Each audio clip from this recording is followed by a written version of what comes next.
This racist police officer thought he could humiliate a black woman unfairly. Here's how he was punished.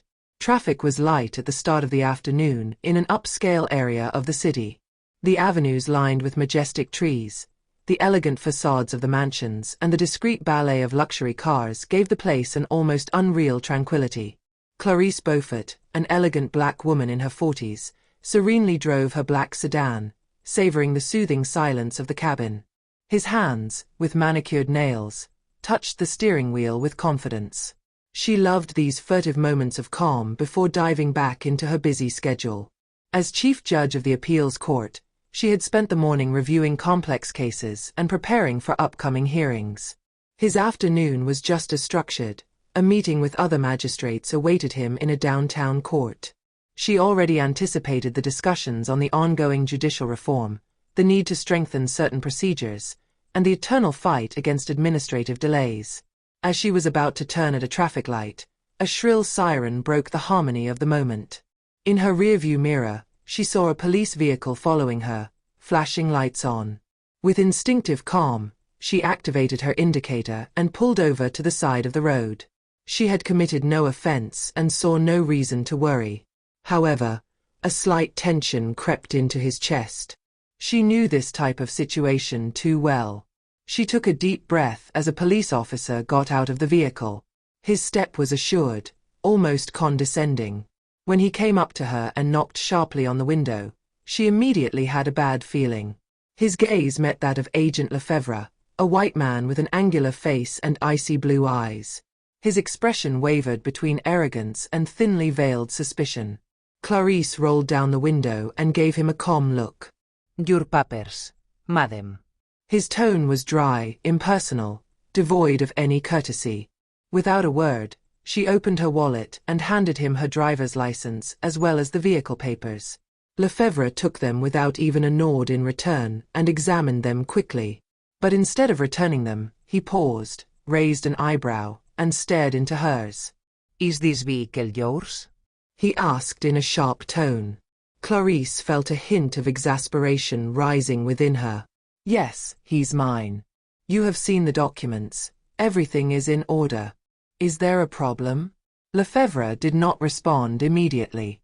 His gaze swept across the luxurious interior of the car, lingering on the leather dashboard, the impeccable finishes, the refined details that exuded opulence. He then came back to her, his face closed. "Where does this vehicle come from?" "Are you sure it belongs to you?" A chill settled in the air. Clarice inhaled slowly. She knew what was happening here. This was not a simple routine check. It was a test, an insidious interrogation motivated by a stubborn prejudice. A black woman behind the wheel of a luxury car was necessarily suspect. "Agent, if you are insinuating that I stole this vehicle, I advise you to think carefully about what you say," she replied in a calm but firm voice.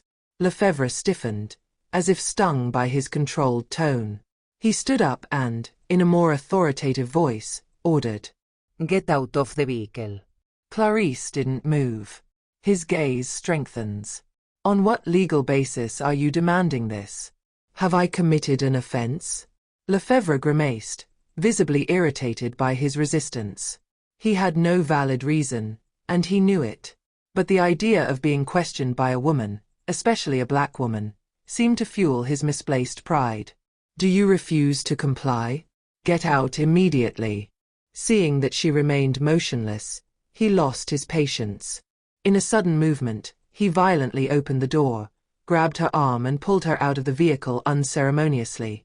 Clarice let out a gasp of astonishment, then of indignation. "Let me go immediately," she protested. But Lefebvre did not listen to him.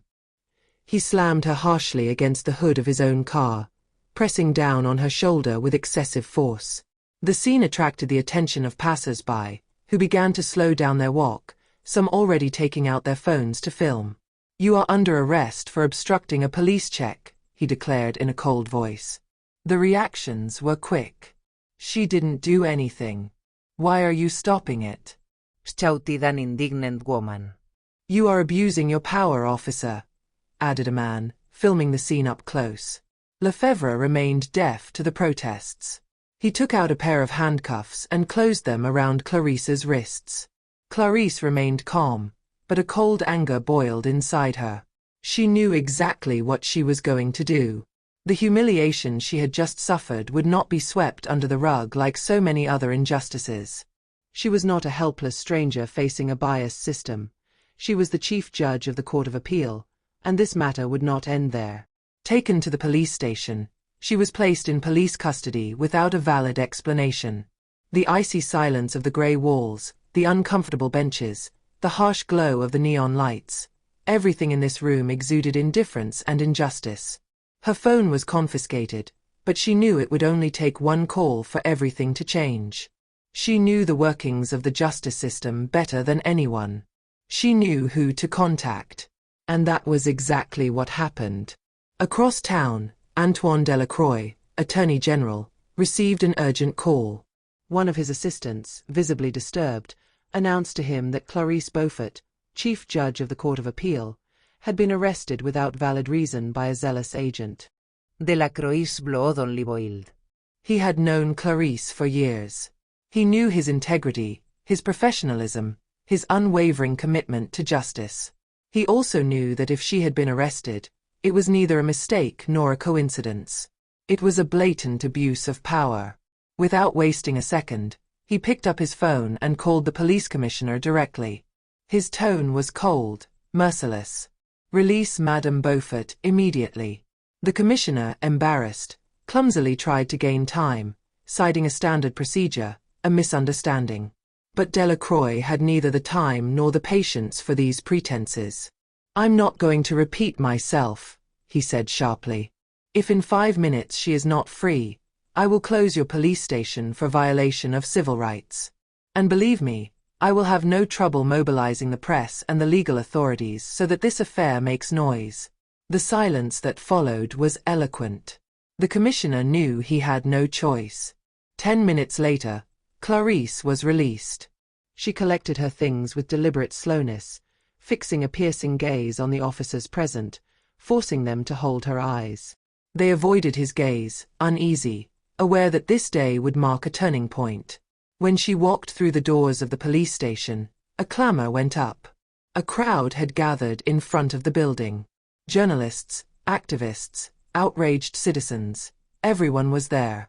The video of his arrest made the rounds on social networks within a few hours, triggering a massive wave of indignation. Clarice noticed the cameras trained on her, the microphones held out, the faces eager for declarations. She took a deep breath, then stepped forward, straight, proud, imposing. "Today it was me. Tomorrow it will be another black woman. Another citizen. Another innocent girl." How many times has this happened without justice being served? This arrest reflects a systemic problem that we can no longer ignore. His voice was calm, but his eyes burned with fierce determination. "I will fight this fight to the end. Not just for me, but for everyone who does not have the voice or the power to defend themselves." A wave of applause and cries of support greeted him. The cameras continued to roll, capturing this moment that Clarice knew would mark a turning point. The affair was only just beginning. The consequences were immediate. Agent Lefebvre, convinced that he had simply done his job, found himself suspended the same day. An internal investigation was opened, revealing that he had already been accused of several discriminatory behaviors in the past. This time, however, the evidence was overwhelming and public opinion, outraged, demanded accountability. Clarice, for her part, did not stop there. With the support of many citizens and influential figures, she used her influence to launch legal action against Lefebvre. Accompanied by lawyers specializing in civil rights, she took the case to court, highlighting the systemic abuse of which she had been a victim. At the same time, she actively campaigned for a reform of abusive police controls. Thanks to his perseverance and the massive mobilization that followed his arrest, new legislation was put in place. This imposed heavier sanctions against police officers guilty of racial profiling and guaranteed better supervision of police interventions. As for Lefebvre, he was dismissed from the police after his trial and convicted of abuse of power. Stripped of his uniform, He became a symbol of the bankruptcy of a system that had tolerated such behavior for too long. He who thought he could humiliate a black woman without consequence found himself humiliated and discredited, unable to find a position in the police. Clarice came out of this ordeal stronger than ever. Her fight became a national cause, and she was invited to speak in numerous media and conferences on the need to reform justice and the police. Inspired by this struggle, she founded an organization dedicated to defending victims of discrimination and continued to work for a more just and equitable system.